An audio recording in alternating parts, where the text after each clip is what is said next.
अरे तो ठीक हो गई? आप तो बिल्कुल वैसी हो, पर मैं पूरी 1 उंगली बड़ी हो गई हूँ। लड़की जात और कचरे का ढेर कब बढ़ जाए पता नहीं चलता। आप ना होती तो वो मामी और वो बदमाश मार डालने वाले थे मुझे। मैं कैसे ना आती? अच्छे से जानती हूँ।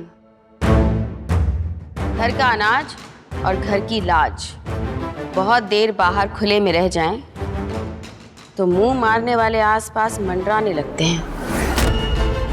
पर आपको कैसे पता चला कि मैं खतरे में हूँ? रावण के 10 सर थे और तेरी ठाकू माँ के हैं 20। अभी दिखाई नहीं दे रहे, जैसे जैसे दिन गुजरेंगे सारे दिखने लगेंगे। बस मैंने सिर घुमाया और पहुंच गई तुम्हारे वो धर्मशाला जैसे विद्यालय में। ओहो ठाकू माँ, उसे धर्मशाला नहीं हॉस्टल कहते हैं। हाँ पढ़ाई होती है। लड़की की पढ़ाई करछी और कढ़ाई। जब तक लड़की का हाथ नहीं जलता उसके गुणों के स्वाद का पता नहीं चलता। बुझिछिस?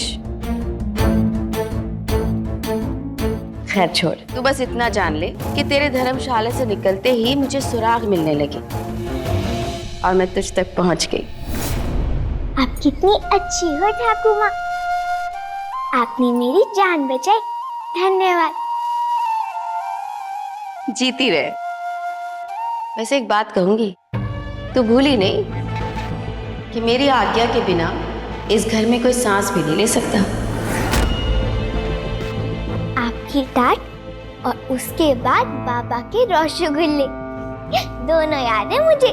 बाबा होता तो तुझे रसगुल्ला खिला सकता था, जैसे ससुराल में पति खिलाता होगा।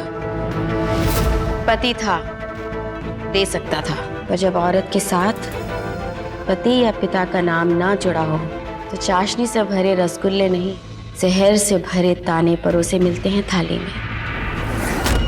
जैसा मेरे बाद तेरी माँ के साथ हुआ। माँ? अरे आपसे बात करते करते तो मैं भूल ही गई, मुझे माँ से मिलना है। आपके साथ ही रहती है ना माँ? ठाकू माँ जल्दी बताइए ना, कहाँ है माँ? हाँ बताती। माँ, माँ, अरे रुक, माँ, अरे रुक। माँ, माँ। थोड़ी बात थोड़ी लात, तभी समझे औरत साथ।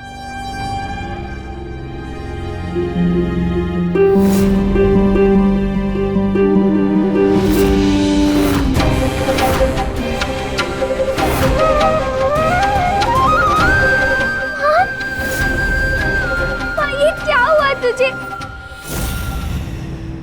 वंदिता, वंदिता, वंदिता,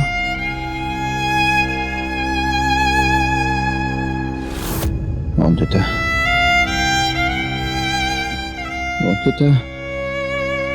छोटे मालिक मोटर गाड़ी से टकराते टकराते बचे। तो समझिए कि मौत के मुंह से लौट कर आए।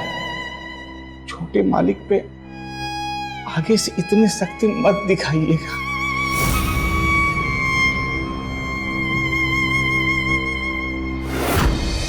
वंदिता,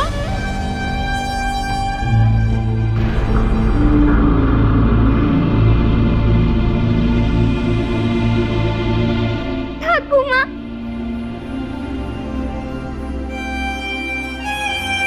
ठाकू माँ, क्या हुआ माँ को? थोड़ी मिश्री थोड़ा नीम, बन गई हकीम। अकड़ी कमर से लेकर टेढ़ी नजर सब सीधा किया है मैंने। तेरी माँ को भी बिल्कुल ठीक कर दूंगी। बस मैं दवा संभालती हूँ, तू दुआ संभाल। हाँ ठाकू माँ, दिन रात प्रार्थना करूंगी मैं दुर्गा माँ से, खूब सेवा करूंगी माँ की, पूजा व्रत जो कहेगी वो रखूंगी मैं। सही समझी। औरत का असली ठाठ मंदिर और पूजा पाठ। ठाकू माँ, ये सब हुआ कैसे माँ के साथ? सुमति बहू तुझे लेकर बहुत परेशान रहती थी। एक दिन खाना पकाते समय इसे चक्कर आ गए और जलते चूल्हे पर गिर पड़ी।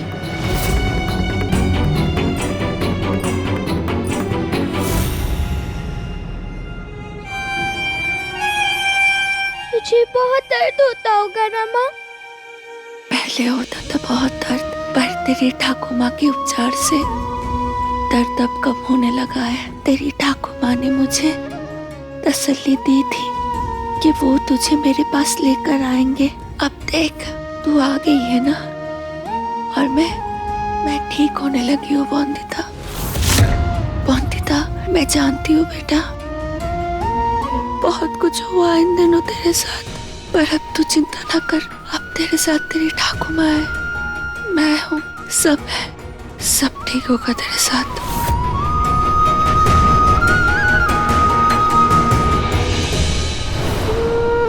जब तक माँ ठीक नहीं हो जाती माँ के पास ही रहना होगा मुझे। और तुलसीपुर में सखा बाबू, काका, ससुर जी और बाकी सब भी तो मेरी चिंता में होंगे। उन तक खबर कैसे पहुँचाऊँ? कैसे उन्हें बताऊँ कि ठीक हूँ मैं?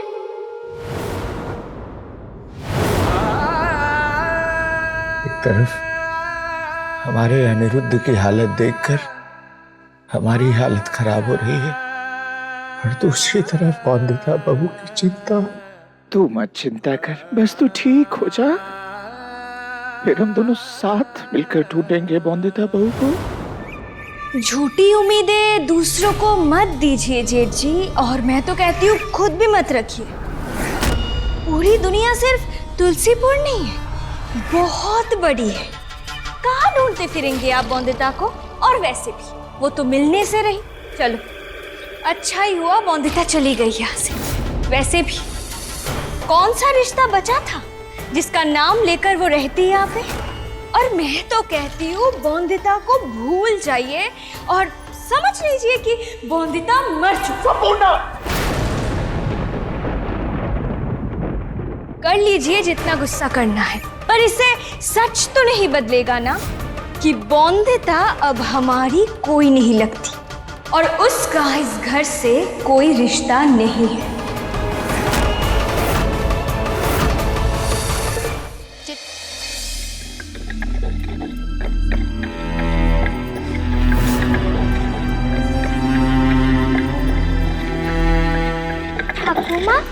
मुझे तुलसीपुर संदेश भेजना है। वहाँ सखा बाबू और बाकी सब मेरी चिंता कर रहे होंगे। उन्हें पता चल जाएगा कि मैं ठीक हूँ तो। ओए माँ! आपको लगे तो नहीं? दिमाग से टिमटिम, नाम रिमझिम। मटक के चलने से लचक नहीं आती, पर करछी चलानी हो तो मुंह पे चक जाता है। मेरे हाथ के एक दो ना खाए तो तेरा पेट नहीं भरता ना। अब कहाँ चली इतना सज धज कर? हाँ, पति कलकत्ते में है और तू इतना सज धज कर बाहर निकल रही है। जानती नहीं, बिना पति औरत जात अमावस की रात। अब बोलेगी कि कहाँ जा रही है? ओ सासू माँ, मैं सैर सपाटे के लिए नहीं, आप ही के काम के लिए तो बाहर जा रही थी।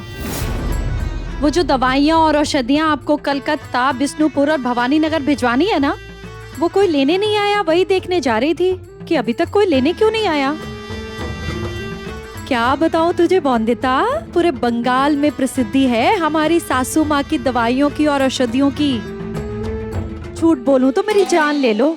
जिसने अपने पैर धूप में न डाले वो क्या जाने दूसरों के छाले। ये प्रसिद्धि नहीं, मजबूरी है मेरी, वरना औरतों के पैर चौखट पार करते अच्छे नहीं लगते।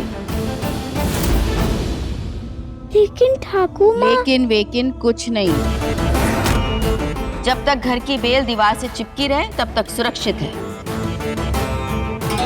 जैसे ही वो आंगन फांदने लगती है उसका कटना निश्चित है। रिमझिम तू जा, मैं देख लूंगी कि औषधियां पहुंच जाएं। ठीक है सासू माँ। रुक, आज ये तेरी तितलियां टुपुर टापुर कहाँ हैं? सासू माँ वो तो पूजा की तैयारी कर रही हैं। आप ही ने तो कहा था। कल से बौंदिता भी साथ जाएगी उनके। गलत लोगों की संगत में रहकर इसके दिमाग में मैल भर गया है जो साफ करना है। लड़की और कोड जब फैलते हैं तो हाथ नहीं आते।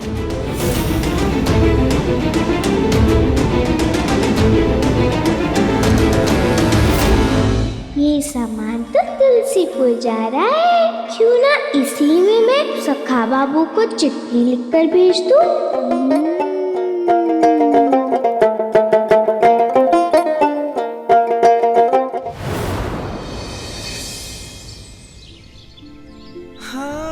वंदिता, अनिरुद्ध, वंदिता, बेटा कैसा लग रहा है?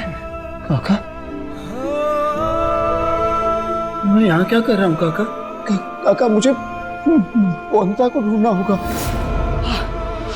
ए बेटा अनिरुद्ध, अपनी हालत देख, चला नहीं जा रहा है तुझसे। अरे इस हालत में कैसे ढूंढेगा वंदिता बहू को इतनी बड़ी दुनिया में? काका, होगी दुनिया बहुत बड़ी, पर मेरा इरादा उससे भी ज्यादा बड़ा है। इसीलिए दुनिया चाहे कितनी बड़ी क्यों ना हो, मेरी और वंदिता की मंजिल एक है तो हमारी राह एक है काका। मैं और वंदिता चाहे कितना दूर क्यों ना हो, हमारे रास्ते मिल ही जाएंगे, मिल ही जाएंगे हमारे रास्ते। वंदिता, मालिक चिट्ठी आई है, वंदिता मालकिन की चिट्ठी आई है, वंदिता मालकिन की चिट्ठी आई है। वंदिता की चिट्ठी? क्या क्या चिट्ठी?